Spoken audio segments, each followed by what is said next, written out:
Or better yet, you can't get a husband if you don't go, ooh. Or let me put it like this, if you don't prepare. Yeah. One of the things that I want to do this year is I want to help young women prepare for wifehood. That's a task, ain't it? Amen. I want to prepare young men for husbandhood. Jesus. Before fatherhood. Yeah.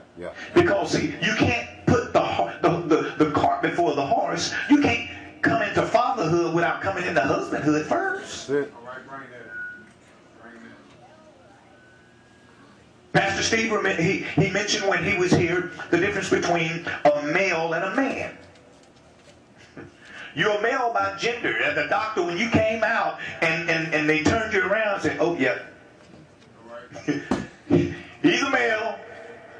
And just to make sure you can speak, make sure nothing's wrong with you. Clear your lungs. That tells that or describes you as a male. But what causes you to be a man? By the choices you make. Men make good choices. It's just like the discipleship class we've been talking about. Disciples make good choices. Men. How many men we got in the house? That's what I'm talking about. Men make good choices. You better be proud of it. Amen. But some of you young men, or some of you young males, you see me change that, didn't I? Some of you young males, we want to help you this year become a young man.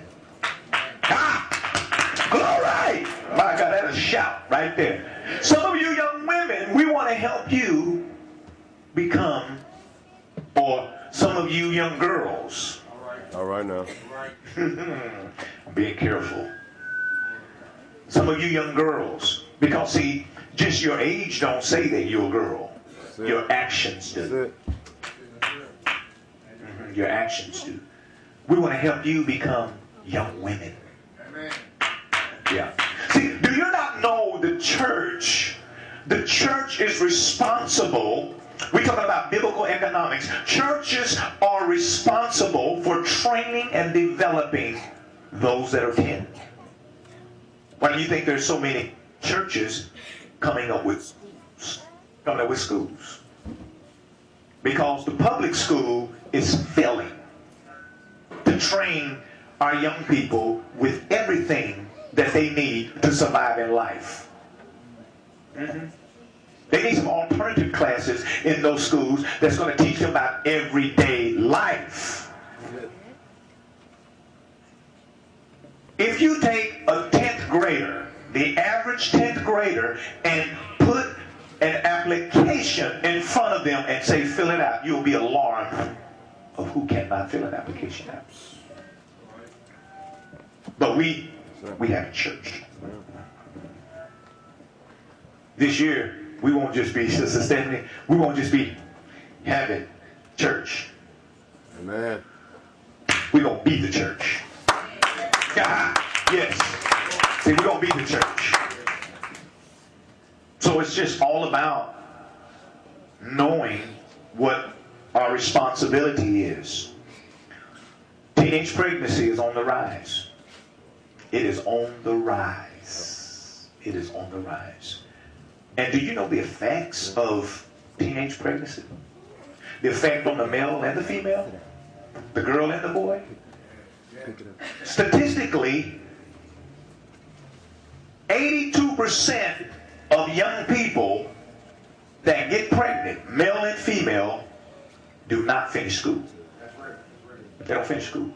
They don't finish school. They don't go to an advanced study. They don't get a trade. They don't go to college. Therefore, they live a life of poverty. But do you know that's a curse? It's a curse. And if it's a curse, that means there's a spirit attached to it. And if there's a spirit attached to it, that means it can be broken. Jesus, that means it can be broken.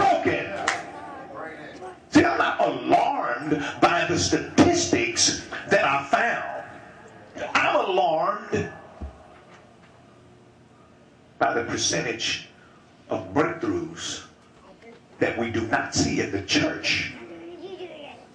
That's what's alarming. And I had to get a wake-up call.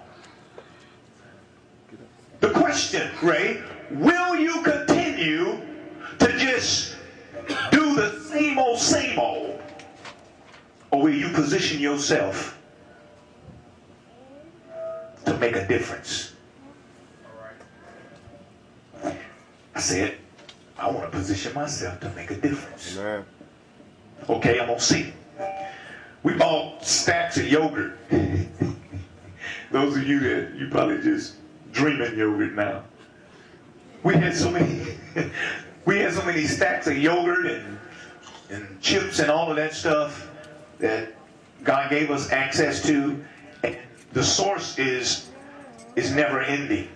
I'm going again tomorrow. I think some meat's coming in, and then Thursday, I'm going to get some more stuff. He said, okay, let me see. Let me see if I freely give it to you, will you freely give it away? See, God has his ways of testing us to see if we'll really do what he wants us to do. Gang violence and our kids becoming affiliated with them. Serious. I mean, you start seeing, because see, sometimes as parents, we are in denial. You see your kids walking around with a rag folded up. Oh, come on, I'm going to help somebody. Help us, help us. Neatly, creased. And then they put it in their back pocket. And then they walk around. But then they doing stuff like this. Then they calling everybody cuz, they ain't their cousin.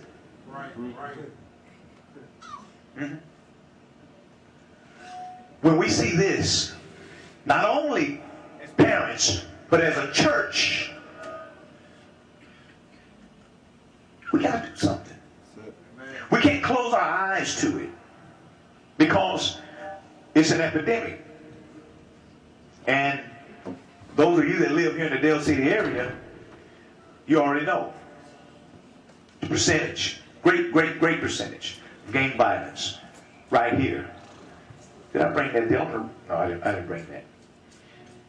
But just in the state of Oklahoma. In the state of Oklahoma, I believe, if I can paint this, if I can see this again, there is 2,400 and I believe 37 gangs in the state of Oklahoma.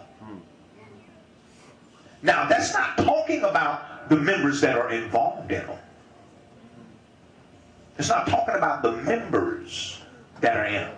A gang can reach the amount of, from what I read, 30,000 members nationwide.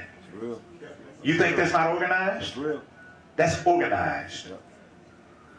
If we think for one moment it's them, little Johnny and Billy, going in the backyard playing cap guns. Y'all remember little cap guns? Yeah. See, that's what we used to play. So we had cap guns. So I mean, it was a roll, it was a red, that little box. See, y'all remember? This little box, it had little red rolls. You had to peel them apart, and it had little gunpowder spots on each one. And you put them in your cap gun, and then you do like this. It's almost like feeding a projector or something. And then as you squeeze the trigger, there's a pow, pow, and then it comes, and it sounded like this. It didn't go pow. It went, but that was pow to us, That's real.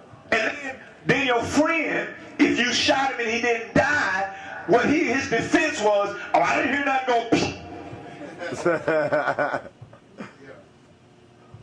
And if we think for one moment that we are back there, we got another thing coming. Our kids are not playing cap guns anymore. They pack it.